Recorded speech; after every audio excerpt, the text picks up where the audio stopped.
Billiken fans? It's Zach Miller, Peter Hale. This is the Midtown Madness Podcast. Pete, I think this episode is going to be a tale of two different weekends between two of the major sports at SLU. Yeah, I think so, Zach. And I've got a feeling that you might have some thoughts on at least one of those. I have some thoughts and prayers for the future. If we're talking about thoughts and prayers. Um, Yeah. This episode and this whole season of the Midtown Madness podcast is brought to you by Two Men in a Garden. That's right, the same company that delivers much needed halftime electrolytes to Fred Thatch is now fueling the podcast with not only delicious pickles, but salsas and Harissa sauce, DIY pickling pouches, and a host of partner products that can be purchased on their website. I'm a huge chips and salsa guy. You guys know this. I mean, I've got it sitting right here in case I get hungry during the show. Um, but they're the real deal. Their products are delicious and, most importantly, local to St. Louis. And you can pick up their many products at St. Louis area grocery stores or online at twomeninthegarden.com. Follow them on all social media at Two Men Salsa. They're very active on both Instagram and Twitter. Pete, before we get started, congratulations are in order. Yeah, a former Billiken tied the knot this weekend, Zach, and I actually did not know this, but you brought it to my attention. Yeah, good friend of the show. Michael Wilson was in attendance. So was Elliot Welmer for the nuptials of two Billiken basketball alumni, Mike Crawford and Aaron Nelson. They had their wedding in St. Louis this past weekend. So congratulations to both of them. And we're going to start out this episode as well, kind of going a little off script from what we normally do. And first, we're going to talk about some coaching news on the swimming side, Pete. Yeah, this was kind of a surprising one, given that it's a little late in the game for this kind of announcement.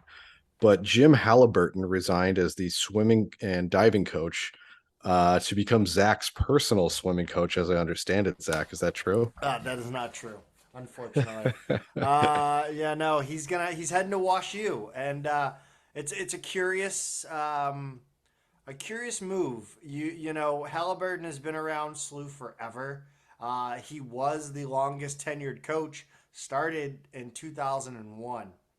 Um, During his time at SLU, he had an overall record of 574, 188, and 1. The men were 274 and 90, while the women went 308 and 98 and 1. He's fourth all time in Division One victories. Uh, it's hard to get a read on on what exactly happened here. Now, just people I've talked to have said he had a son at SLU, and his son was done. So he didn't really need to stick around at SLU. I don't know how much that would matter because, I mean, I'm sure that son or daughter would be welcome at Wash U. Now, academically, I don't want to make any assumptions, but it is curious nonetheless. And the program kind of just it operated in a sweet spot in a way. Yeah, I was kind of reading up on some of the career statistics. I was actually really surprised by his record. I had I no was idea too. it was that good. I Um, don't even know if that's good. Like it's it looks again like on you know paper, it looks yeah. great. I mean, 574, 188, and 1 is it's a nice percentage. It's a ton of wins, like you said, fourth all time in D1, which is crazy. You just would never think that. Yeah, so I like that everybody has highlighted how long he's been there. He showed up the exact same time I did on campus in fall of 2001. Coincidence? I think not. um and yeah, has had a successful run here. But looking at the thing that didn't quite compute to me is that so frequently it seems like the women's program, I saw like the highest they had finished in the last 8 or 9 years was eighth in conference. The men finished fifth like 3 or 4 years ago. It's just been kind of a middle lower pack in the A10 program, which is for one reason why I didn't understand his record at all, unless he just kind of. I know we play a lot of lower division schools in the non-conference season, um, but yeah, it was just you're right. The program just kind of hummed along at a very I guess I don't know if mediocre is the right word or whatever. I don't really I don't know enough about the dynamics of the swimming competitive landscape to know what's good and what isn't. Yeah, and I reached out to a buddy of mine who swam at SLU and has helped me a little bit in my journey learning to swim as an adult. Not to say I didn't know how to swim as a kid, but not like you need to know how to swim. Competitively, yeah. Yes, yeah. So we had him ready to come on last night. Unfortunately, since we recorded on Monday, he wasn't able to join us. Bummer there. Yeah, it's. I wonder how much of it is because it's such a,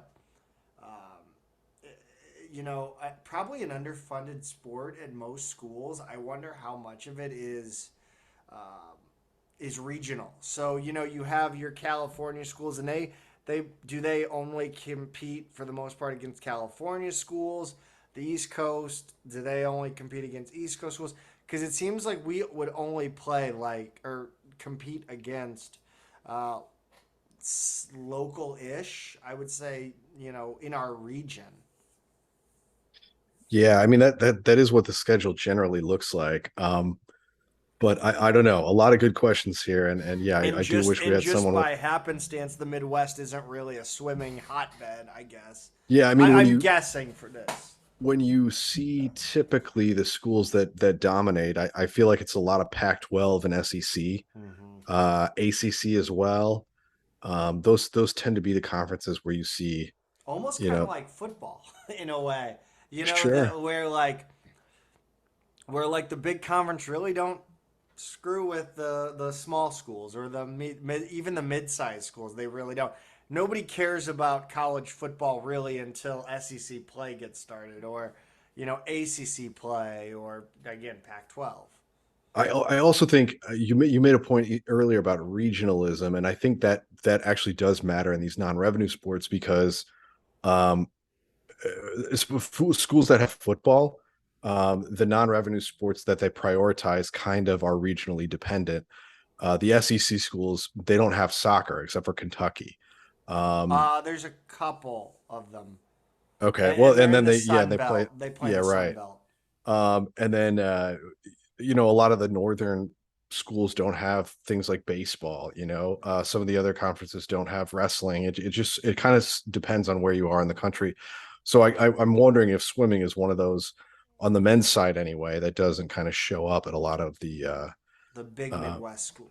yeah, Yeah, that so could we be. have to, swim against McKendree, the Wash U's, the Drurys, the smaller schools. Yeah, that makes a Yeah. lot of sense. I think. Um, Pete, I just want to get it out of the way. Moving on from the Halliburton news, we got to talk about what's going on with volleyball. And I'm sorry to those that listen to us just purely for basketball. I'm sure there are people out there punching air right now listening to me get ready to just kind of go off. I mean, look, the bill you host an MTE, you host an early season MTE, you invite 3 schools to the tournament. You have to win that tournament. Like that's the point. You bring in the schools that are terrible, so you beat them. Again, Central Michigan, not a bad program. They're decent. You bring in St. Thomas. You bring in, oh gosh, I don't even remember who the third one is. But again, you go out and beat that first team, right? You go in and you beat Youngstown 3-0, okay? Then you come around to the second game against St. Thomas. St. Thomas is a school that joined Division One last year. The Hmm. only reason they moved up, according to the Chap Daddy, uh, to I believe it was a you or Chapley that pointed out that they moved up because they were so good at Division Three football. The Yeah, Division three well, told them they had to go. everything in Division 3. They were excellent in Division 3 basketball. Yeah. They're really good in just about everything. And it's very rare for a program to make a jump from D3 to D1 and not just D2 to D1, but they did. Regardless, Right. as you say, they're new to D1, and not just that. It's not like they were tearing it up last year. Yeah. Okay. No, they were not tearing it up. They won a total of, I believe, 2 or 3 games. I don't have it up right now. I'm pulling it up. Yeah, they won. They went 3-25 last season. 1-8. One of their wins was against a Division 2 school, a non-Division 1 school, I believe. I just they beat Incarnate Word. It was at Incarnate Word, so I guess in Hawaii. Um, is that right? Or is Incarnate No, Word in Incarnate Texas? Words in Texas. Yeah, Okay, so it's a Division 1 school, I guess now. right. Um, But lower level. I mean, the yeah, Southland Conference is pretty weak. no, yeah. So this is a team that went 3-25 last season, won a total of 15 matches. They have not changed coaches. It is the same coach from Division 3. I mean, the level of volleyball in this match was depressing. I I I don't know what to make of this. I don't understand it. The, if you want to come at me and say that, well, the amount of money we spend, blah blah blah. Do we have enough money to hire a good coach? We have enough money to hire a coach that can do better than lose to uh, to St. Thomas 3-2, and then go and lose to Central Michigan in an hour and 15 minutes of game time. I'm sorry that you have fans come to the match. You can't lose in an hour and 15 minutes. You can win in 45 minutes all day long. That's what we did back in '09 against LaSalle or early season games. We won in 45 minutes. Like, you barely settled in and it was over. You can't lose because you have people paying to come see these games. You have families okay, families of the players, fine. That it's not on the players. I don't. This can't be on the players. This is you in this game against St. Thomas. It's the most bizarre thing I've ever seen. You 25-17 win in the first set. They lose 21-25 in the second. Lose 24-26 in the third. Win 25-13 in dominating fashion. And then lose and then get they lost 15-11 in the fifth, but it was like 15 or it was like 12 to like 4 at one point in that Yeah. third set. They were getting killed. Yeah, I saw they got out to a 9-2 deficit. I just don't understand. Is it mismanagement of substitutions and the rotation? Is it not making adjustments on it? I don't understand it. Mac Hill is the best player you have. He right now what I see is that he's trying to take Mac Hill and he's trying to turn her into Maya Taylor. And she's not Maya Taylor. Nobody's Maya Taylor on this team. And he's trying to win with one player, and he's not going to do it against a lot of teams, with Mac Hill being the star. Mac Hill's a good player.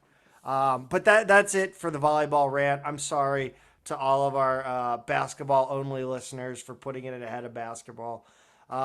Pete, there is news on the basketball side of things. We have a director of basketball operations, and I don't know. Did you see this coming? Because I may have not been paying attention. I knew he was going to be a possibility all along. Thomas Dziagwa, who was a grad assistant last year, played a little bit for Ford at Oklahoma State, um, and is a native of Tampa, Florida, where his dad is the coach at Tampa Catholic, which has produced like NBA player like Kevin Knox. His younger brother's a 5-star player there right now, Carter Knox. Anyway, Zagwa was the grad assistant last year, along with Devel Roby. Roby, as you know, is back in Europe to see out his playing career. And we've seen Brandon Courtney step in and take his position. But we saw a couple weeks ago that Phil Forte had kind of floated out there. They're looking for another grad assistant, so to shoot your resume over to him. And that kind of had me wondering, like, I don't know why they would want three grad assistants. Like, I know, as you've mentioned before, he's got a long distance relationship. There was part of me that wondered, is he moving on? But then the other part is kind of like, is he director of basketball operations? We know how much Ford likes to hire from within. Even when he's making an external hire like Will Bailey, it's kind of an internal hire, right? So they're all about family, and they keep it in the family. And he's clearly part of that. Everything I've heard about the guy, by the way, is just so positive. I haven't had the chance to meet him myself yet, but people rave about him, including Rammer and a lot of the other people who've been around the program a lot lately. So sounds like a good hire to me, Zach. Yeah, I mean, I don't. I again, like you said, never met him. Heard great things. But you mentioned the grad assistant. Best of luck to Brandon Courtney on his brand new iPhone, by the way. Um, that's it. I just wanted to throw that out there in case he's listening, just to make him laugh. Um, the A10 schedule is going to be announced this week. Are we ready? Yeah, I'm certainly ready to get the whole picture. I like to know as far in advance when we're going to be playing in Richmond, so I can go visit my brother. Hopefully, I have one business trip lined up in February, and I'm like fingers crossed that it's not like during that week. But yeah, I'm very much ready to see. I mean, we know who our opponents are. We know our home and away games. But the order we've seen in years before where the order can kind of make a difference. We've had kind of a front loaded schedule, a back loaded schedule, crowded middle. We've there are certainly better times in a season to run into certain other teams, and so I'm just curious to see how this all sets up for us. Pete, go into that a little bit more. What do you think is the most favorable when you're talking about a team like St. Louis University? So, for a team like us this year, um, I'm trying to think of what year it was, but we had a year where we started out like 5-0 in conference, but we played all kind of bottom half teams. You know, I don't necessarily want that for this team this year. It would also be really hard to do given that we've got our home and homes against kind of what are thought to be probably the top three other teams in the league. In well, I don't know about Loyola, but certainly we've got Davidson, Dayton, VCU, and Loyola are all in there. I mean, those all four of those teams are thought to be top half teams. A few of those could all be in that top four space, where you get the first round bye in the tournament. VCU fans would surely like to think so. Yeah, I mean, I think they're good. I don't think they're as good as VCU fans think they are, but regardless, I don't want to start the season out with a game like Dayton on the road or something like that. I think you got to build I to think something like that. I think the worst case scenario would be like, and I think the A10 avoids this. And SLU would probably like read Bernadette the Riot Act if we got like Dayton at home first game while the students are still on break. Yeah, We'd the, have an absolute shit those show. have tended to be February games. Yeah. Even when they're on weekdays, they tend to be a little, at least the second half of the Usually year. they're made for TV too. Right. That's Yeah, usually whether we that wind usually up at a helps the like a Tuesday night on ESPN2 or a lot of times we've had that like Mardi Gras Saturday early game. Uh so yeah, regardless, I think they'll probably do that again. I generally I would like to start out against somebody who's a little bit easier. I wouldn't mind starting out on the road, one of our less competitive road games to kind of get that on a road game under your belt. Um and then come home. But no, I think I just want to see balance this year. I don't want to see a front loaded or back loaded schedule. I just want to kind of see it spread out. So I hope February isn't all of those challenging home and homes. I hope we do have some spread to it. what's interesting there is you mentioned the Tuesday night ESPN game, and that got me, the wheels turning in the old brain. And I'm thinking about, is that why we never see like our big games on weekends here, or our big games on weekends there? And what the conference clearly in that way prefers the idea that we're on TV versus whether the road team can travel. Road fans, I should say. Yeah, I guess we'll find out soon. We know we have the ESPN Plus contract, but we normally wind up with a few ESPN two games a year, and I would And I think wonder they're if it's gonna. just easier for us to get those when it's a weeknight game, which is I, why I'm they I'm throw sure the. it. Yeah, I'm sure you're right there. I mean, I wouldn't be surprised to see a Loyola or a Dayton as a weeknight on one of those, or at a weird time on a weekend. Like an 11 a.m. or something like that. SLU and Loyola are also going to have the factor of everybody else being an East Coast team, so we could give an even weirder time slot on a national broadcast because of that. But yeah, I really don't know. I hope it's a balanced, sort of favorable schedule. I hope they do things like playing VCU and Richmond, which are going to both be, road games back to back, to kind of give themselves a little bit easier travel flow. I think we only play in Philly once this year. That Um, kind of stinks. yeah, I don't know if we have a lot of the other easy ones to combo. I'm trying to remember George Washington and George Mason. I think they might I think one's at home and one's on the road. So I don't think we have a lot of easy combos this year, except for Richmond. So where it's possible, I hope, they kind of double those up um, to give them the most favorable travel possible.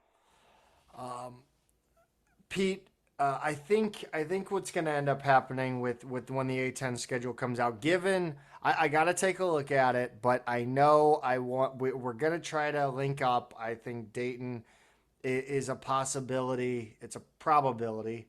That Richmond game, I know you got family at. I may try to avoid that one just for that reason, but I know at least I'm gonna try to do at least 2 to 3 trips this year for my fun and for hopefully some content. And if we do end up linking up in Dayton, we're gonna definitely do some content for everyone. And who knows what it'll be, but Hopefully not parking lot fights or anything.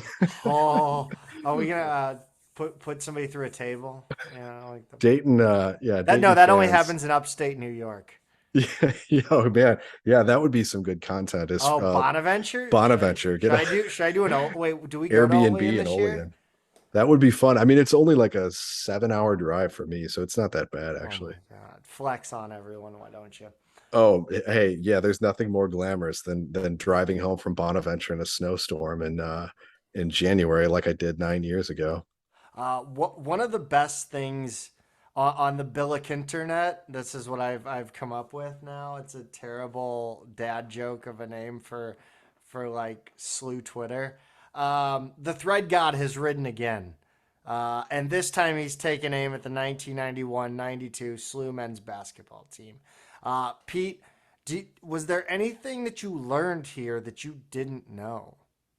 I learned a ton here. This is like right before I sort of gained consciousness as a slew fan. Like I remember some of the names from when I was little. And Anthony Bonner was obviously a superstar who predates this team. And I was conscious of like him being great and everything. But it really wasn't until right after this team that I like was kind of old enough to be like aware of what was going on and really become a fan. And some of those players, as he mentions in this thread, start out their careers as freshmen, struggling freshmen on a struggling slew team. High Mark, Claggett, guys like that, who became the core of what would be a back-to-back tournament team. So blast to watch, was selling out the arena a lot of nights. And eventually Kiel Center. I mean, it was that's the era that I really became a fan. So we had talked to Scott Highmark, Erwin Claggett.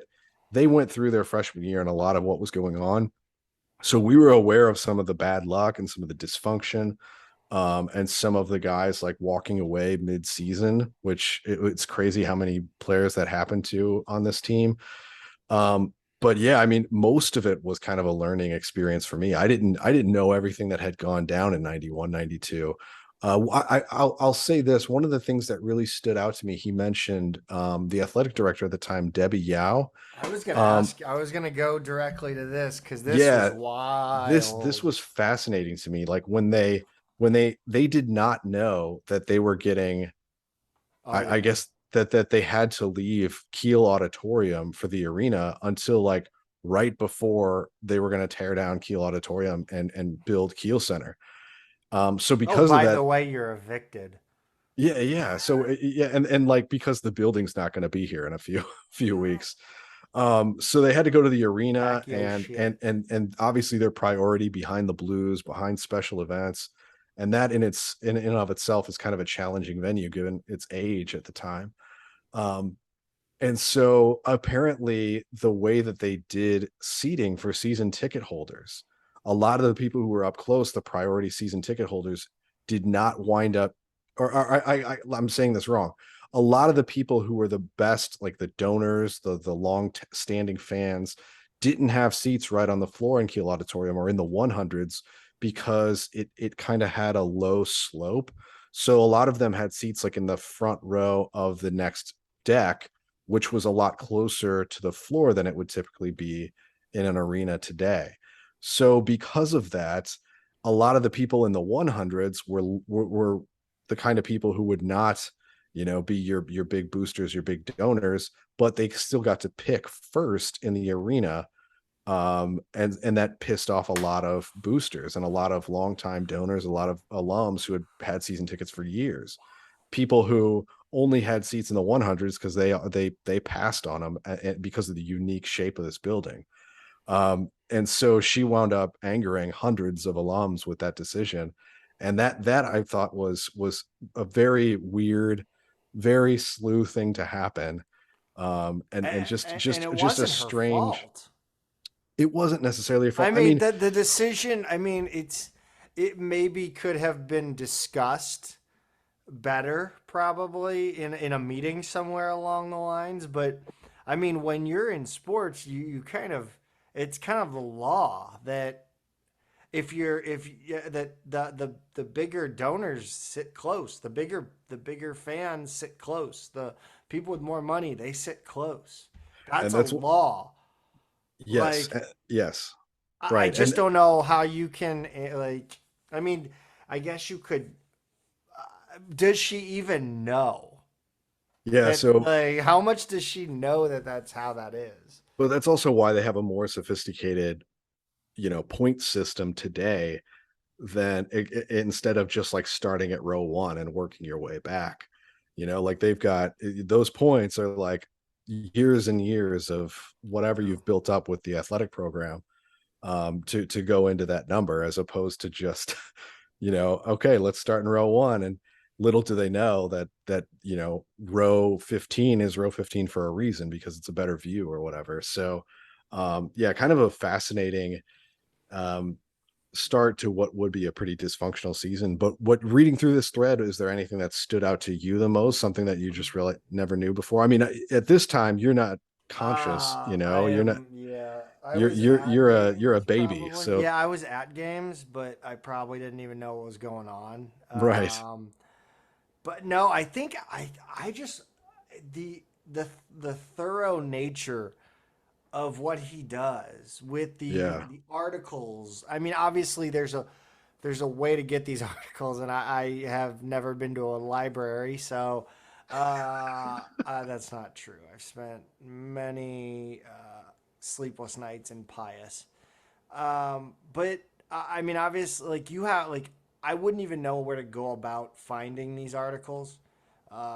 It's truly incredible the detail. You almost like he he could probably forego the Twitter and just write a book, mm, or publish like something like I don't even know if it'd be a book. I mean, at this like what I he could do a YouTube video easily. I mean, there are some great like like uh video essays out there on YouTube. Like there's a whole it's a cottage industry out there. And yeah. if we can get moderate success on this, I this guy can find some sort of success.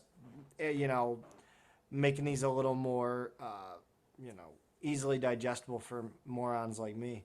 Um, uh, yeah, shout out to Joel Hall, man. Go look at Yeah. this thread. It's It's Joel R. Hall on Twitter, and he's got this thread currently pinned on his profile, the top of his profile. You can go check it out. But yeah, he does a great job, friend of the show, and this is all about the way he put it is the 91-92 season, the final season for Rich Grauer, where everything that could have gone wrong did go wrong. And I think that's kind of a nice uh, summary of it. I was he actually says this in his thread as well. You can say the cruise years or 2004, 2005. But this season for me is the worst season of basketball I ever watched, and I was at every home game.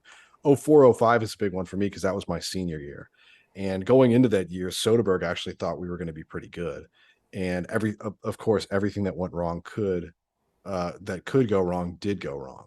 We had seniors that were chronically injured all year, just kind of a, you know, over time, a really bad vibe built around the program. We wound up going, I think 9-21 was the final record, but we were 1-12 in close games, meaning games decided by 6 points or less in regulation or that went to overtime. 1-12. So I can't tell you how many times that year you felt like we were going to win a game, or we were going to pull one out, or we were going to, steal one, and we didn't. The only one of those close games we won was a buzzer beater at Southern Miss, and every single other game, anything that could go wrong did. And it really demonstrated to me the fine line between a successful season and a catastrophic one, because it didn't, as you're in it, you're not thinking, like, there was no one thing that happened you thought, oh my god, that's it, that's the season. Like, you always kind of thought, like, okay, we're close, and then the dust settles at the end of the year and you're like, well, that was a disaster. And it's just it's a very fine line. So it's fascinating to me how many things could have gone differently in this 91-92 season, which was a year where they had a lot of talent and expectations and things that could have been nice building blocks for the future. And it wound up with the coach on his way out. And, it did lead to Charlie Spoonhour. We kept a That couple was of an those. interesting one too, Yeah. A couple of because those key freshmen. And they mention a conversation between Charlie and Grauer in one of the articles, and I'm like, that's such bullshit. That's the worst, like, made up conversation I've ever heard. It's like, hey, let's write a script and have these two dudes come in. I gotta say though, I mean, among a certain hardcore, small core group of fans, there's kind of been a reassessment of Grauer and his years and his legacy at SLU, because I think some people look back and thought, pretty mediocre overall. But people have kind of come around to the fact that he had not he did not have a great environment at the, in terms of the institutional support, the athletic department support. And there was actually right before his time, or early in his time, there was some threats that we were going to drop from D1 altogether.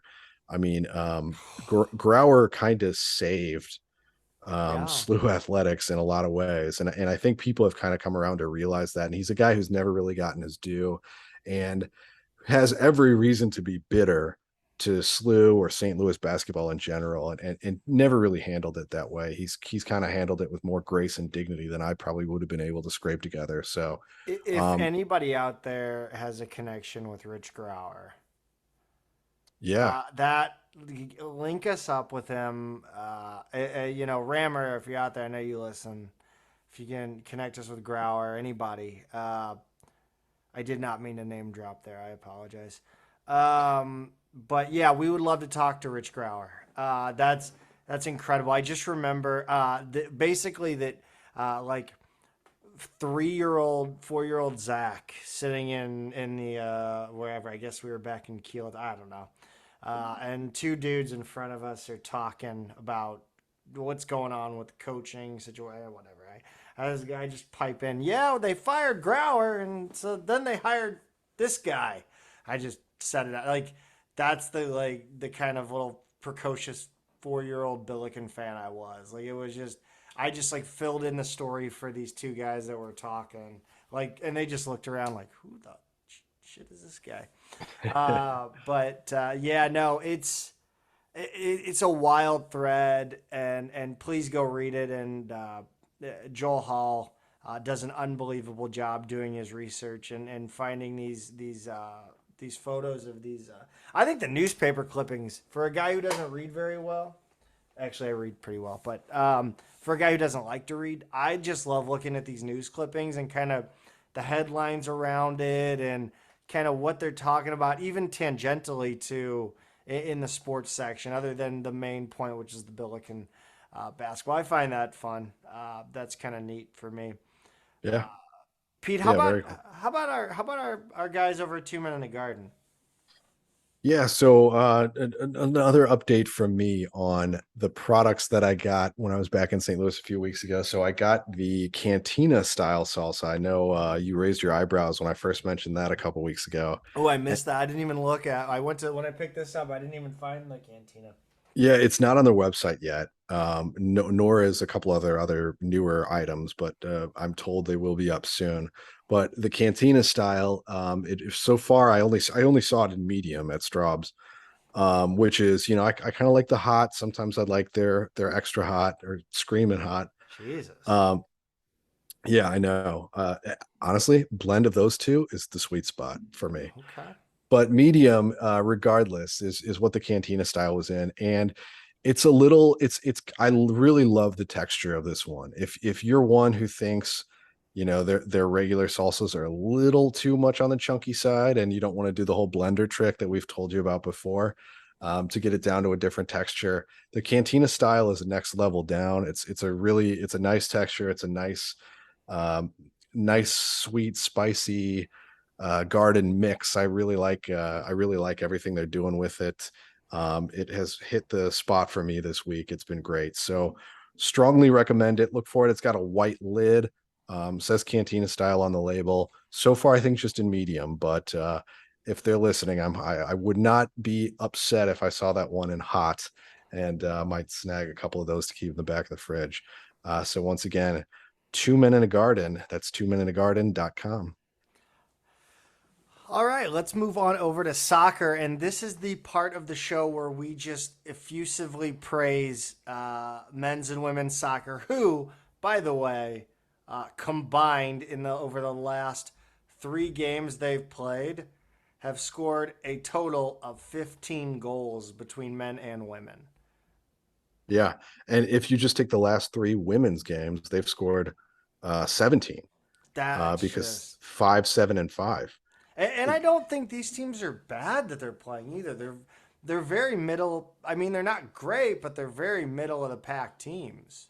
Although that's not even true of the men's team. They played a very good Right. team. They Correct. played a very Sorry, good I team. was talking about women's soccer only. I apologize. Yeah. Uh, And why don't we start with that men's game, Zach? Absolutely. The Billikens go on the road and get an impressive 3-2 win at number 7 Creighton on the scourge of the sports media landscape. It was broadcast where, Peter? Flo Sports, which I'm gonna bleep boo, that boo, out. I'm gonna boo. bleep that out. Actually, Flo Sports is where you put your games if you don't want anyone to be able to watch them. and apparently the Big East has put all their non-rev sports on Flo Unbelievable. Sports.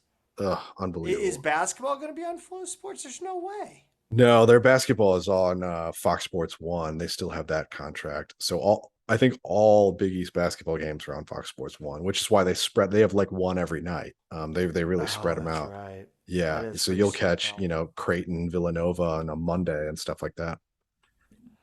But this is a big win for the Billikens, especially coming off 2 games where you could have easily said, well, the Billikens are going to be out of the top 25. They're going to have a hell of a time trying to come back.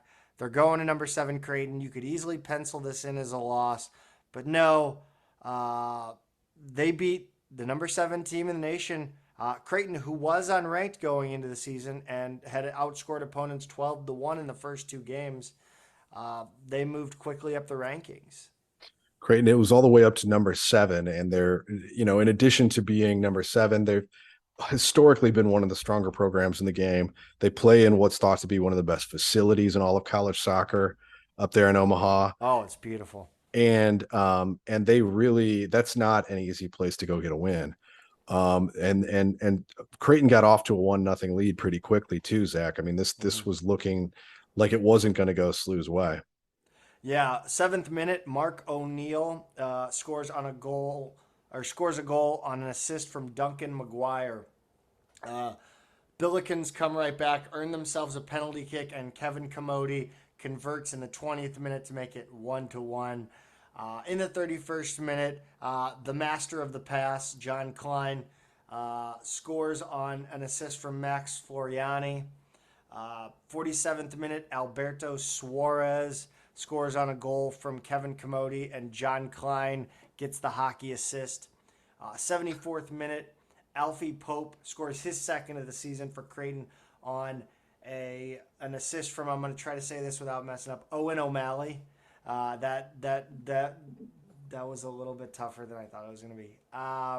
It seems simple, but it can trip you up. It's the alliteration that'll kill you. Run us down the important stats in this one, Pete. Creighton outshot SLU 21-8. Which tracks. Yeah, for sure. 8-4 on goal, 11-6 on corners. So it doesn't look like a game that SLU should have won just on paper, especially when you factor in fouls. SLU 17, Creighton 10, and this is even more eye-popping. 9 total yellow cards, 6 of them that went to SLU.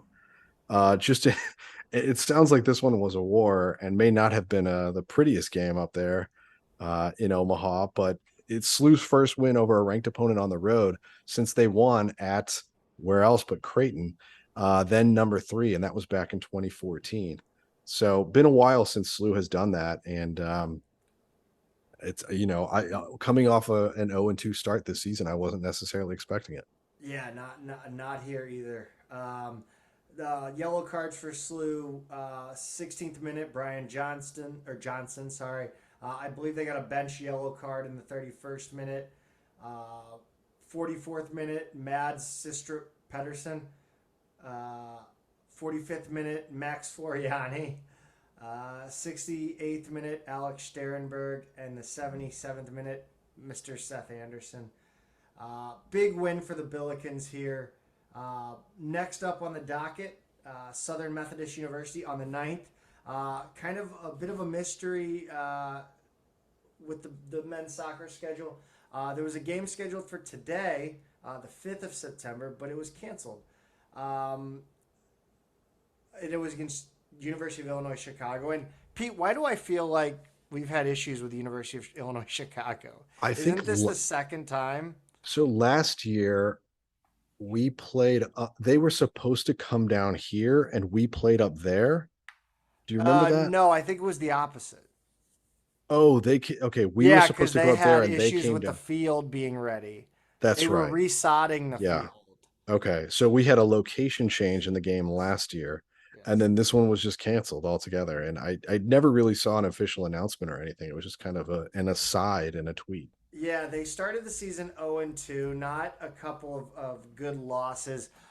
They're currently, I believe, locked in a game with with Loyola.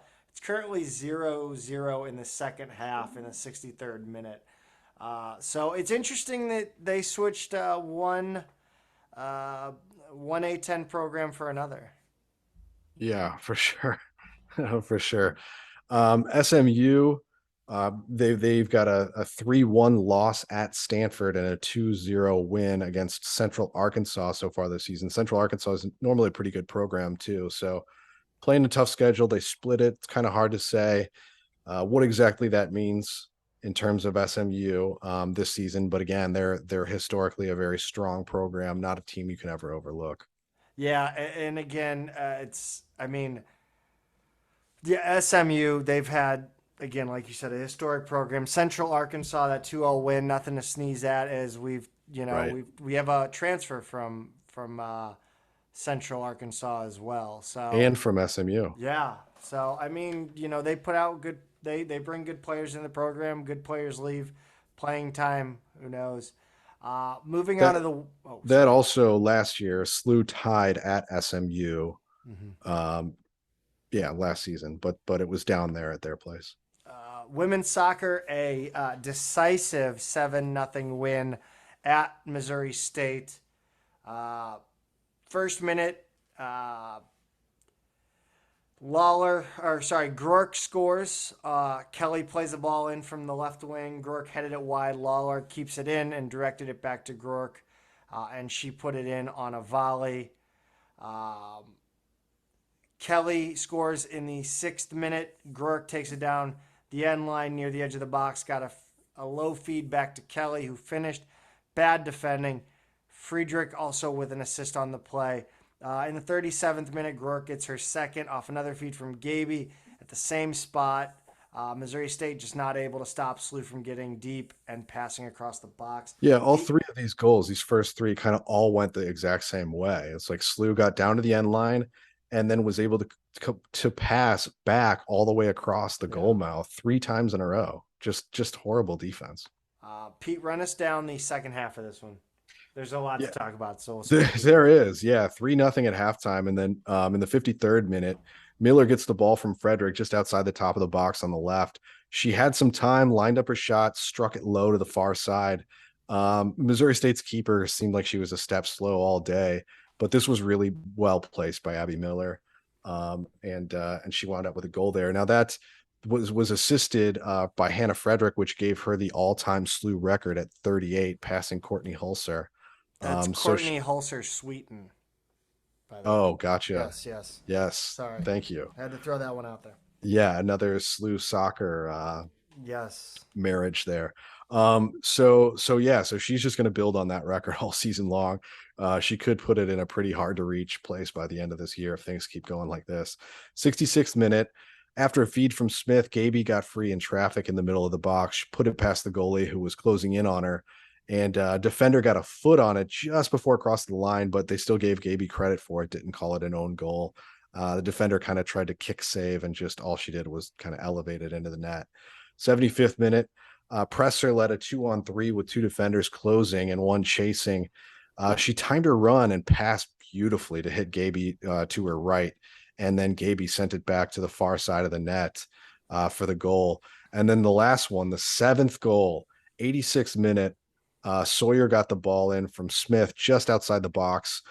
She took 2 strong dribbles and finished with her left foot, crossing the keeper to her right. I felt like over the course of the game, the goals got like prettier and prettier, like more and more skill on display. So 7-0. You start taking more chances. Yeah, I think so. And they having a go. And yeah, that's right. Just confidence in their skill. Run us through the stats on this one, Zach. Shots were 22-11 in favor of the Billikens. On goal was 11-4. First time in SLU history that they score 5+ goals in back-to-back games. It's the most goals since a 7-0 win over Temple in 2006. The school record is 12 versus Tennessee Martin in 1998, and I want to say that might be the inaugural season. I think it was their third year. But you got to figure a lot of women's programs at the time would have been new.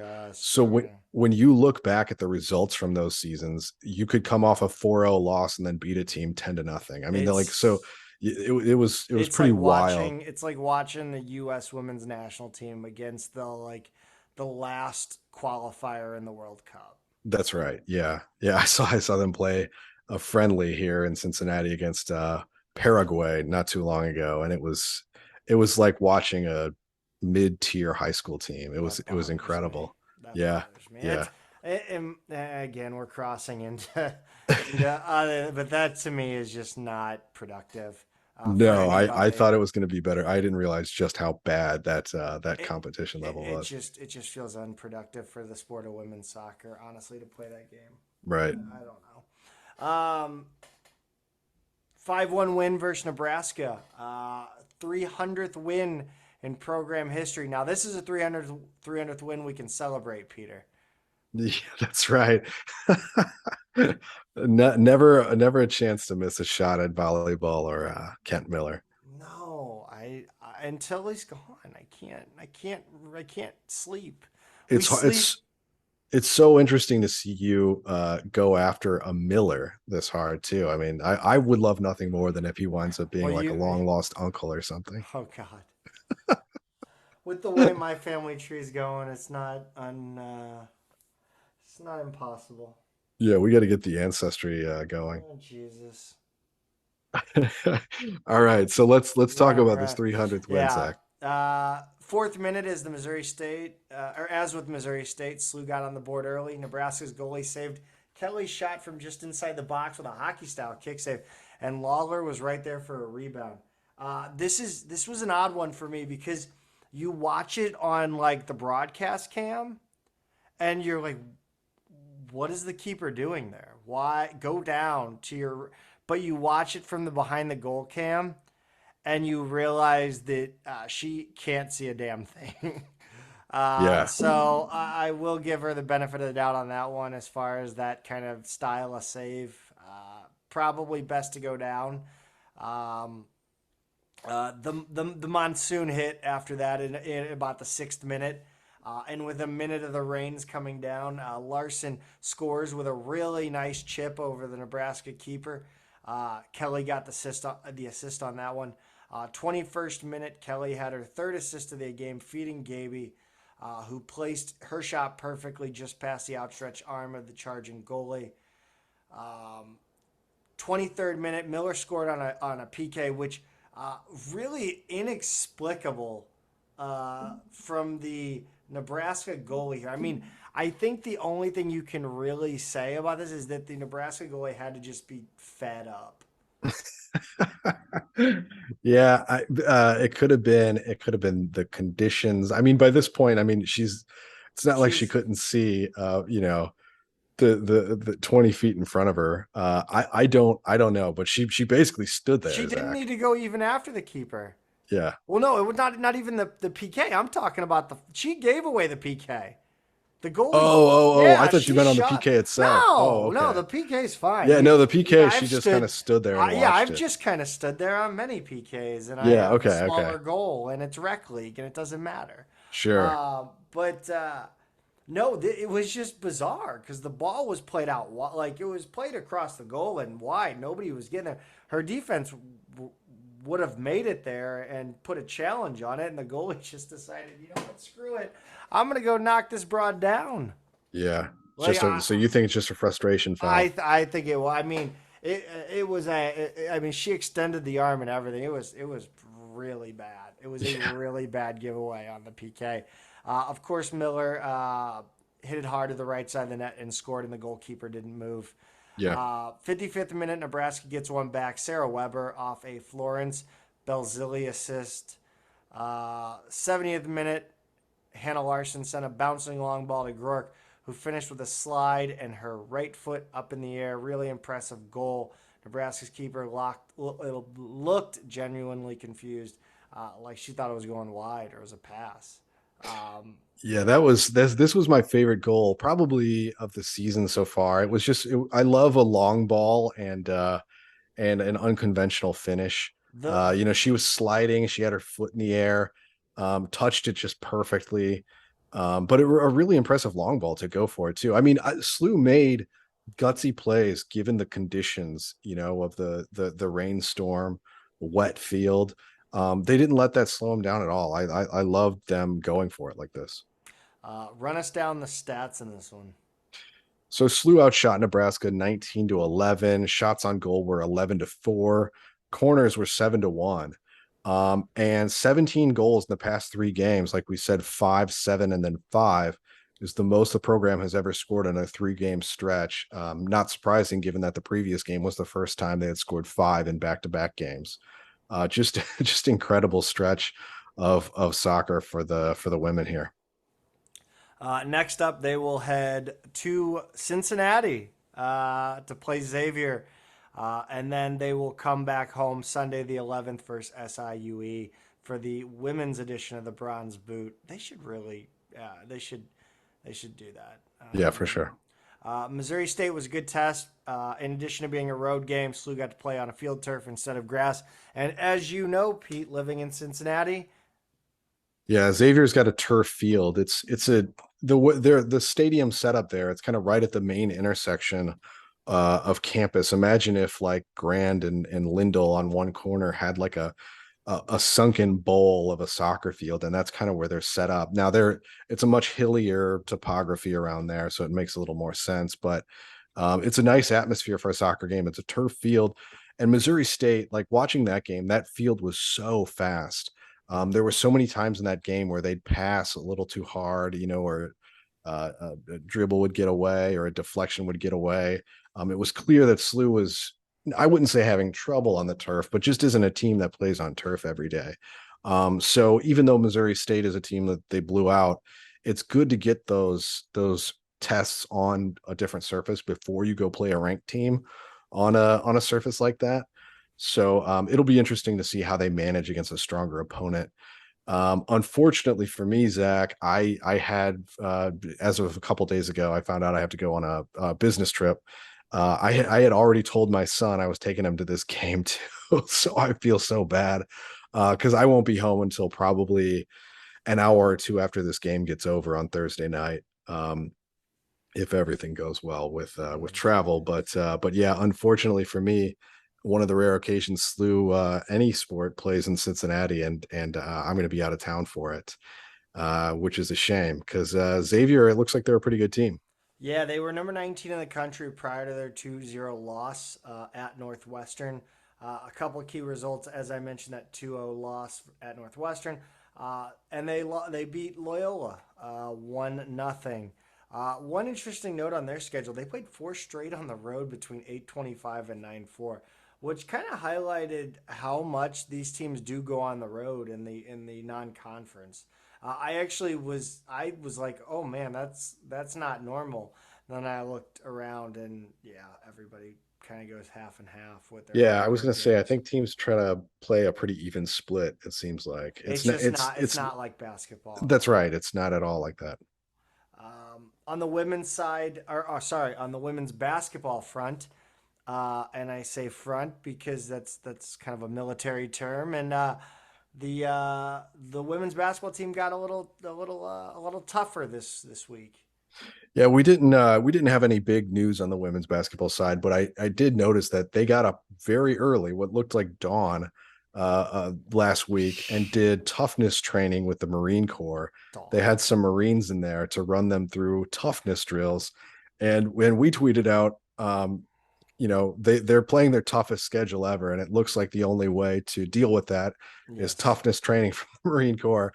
Zach, it looks like they did some pretty unconventional exercises here. Yeah, it was a little odd. It was odd. Hey, you know what? If it works, it works. Again, this is Right. this is kind of the mindset I think we've both taken. Is if it works, it works. And by the way, dawn is 6:15, dude. Like, who's I not mean, a? for me, that's very early. Come on, My kids are night owls. They keep us up all night, and then they're hard to drag out of bed in the morning. So that's the man. dynamic That's we're your dealing with. fault, dude. It's not. I swear to you, it is not. Pete, we kind of already talked about volleyball.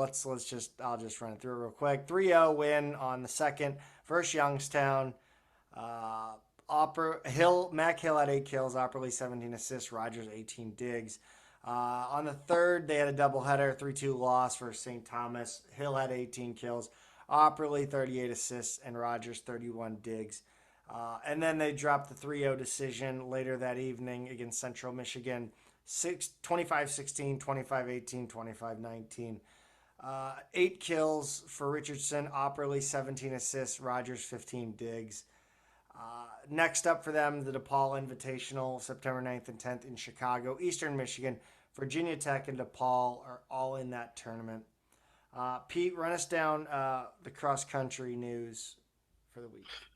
Yeah, so cross country opened the season at Mizzou on September 1st. It was a four-team meet. Iowa State, Oklahoma, and Mizzou were the other three. I think the expectation for both the men and women were that they were going to finish fourth in this thing, and that's exactly what happened. I mean, you're talking about three much bigger programs here. So Coach Bell, he said these early season meets are hard to evaluate. And the goal is really just to execute a race plan. And the way he puts it is run within ourselves. So it's just step one of setting themselves up for the best race that they can have in the A10 championships, which are really just at the end of October. I mean, this is a pretty quick 2 month season. Their next race is on the 17th of September, which is the Billiken Invitational. Yeah, I think what he means kind of by that is that they're on a build. They're trying Right. to, their training plan involves this meet as a kind of a practice run, so to speak. So yeah, I'll be interested. I got to see when that 17th is. I'm kind of interested in figuring that one out. Field hockey, some decent results. Look, again, this is why. Here's why I go in on volleyball and not field hockey. Field hockey plays a sport port. Field hockey's never been good. Volleyball plays on campus in a beautiful arena, in a beautiful practice gym. Sorry, and they have great locker rooms right there by the court. I mean, the SLU field hockey plays on a field that high schools play on all the time. If Uh, if you were to rank all SLU sports, and I'm sure there are individual coaches, athletes, fans, whoever who may disagree with this, but sure. if you were to rank all of them within our athletic program, field hockey is probably last in terms of what is devoted to them. In terms Institutional of support. that's right, yeah. So they lose 2-1 versus the University of Boston on the third in Iowa City. It was 1-1 after the first quarter, but BU got one in the fourth to win. Olivia French had SLU's only goal 3.5 minutes in, barely a minute after BU got on the board. BU did outshoot the Billikens 19-3, 11-3 shots on goal. So tough defense, but the offense just not there. The next game, Pete, against number 5 Iowa. SLU dropped this one also in Iowa City, 6-0 on the fourth. Iowa scored 3 times in the first quarter, and then they had one goal in each quarter thereafter. Iowa outshot SLU 25-4. That's 15-1 in terms of shots on goal. Now, last year Iowa was number 2 when SLU played up there, and they beat them 10-0. So Iowa's okay, number 5 this year, probably a pretty similar team. So this does kind of seem like marginal improvement. I don't know a whole lot about field hockey, but I get the idea that SLU's goalie, Sasha Sander, is actually pretty decent. They've managed to keep games close and respectable despite being outmatched and outshot, as you saw in these 2 games, by a lot, and last week as well. She's a 5th-year grad student from Vancouver, which coincidentally is where the head coach Zoe Adkins is from. So even though Sander was here a couple seasons before Adkins took over, I thought that was kind of an interesting coincidence or connection there. But she must be good, or like Zach said, maybe the defense is really good because it's amazing how much they're getting outshot. They seem kind of outmatched in a lot of these early season games. And they're still hanging tough. I mean, 2-1 against BU is a respectable result.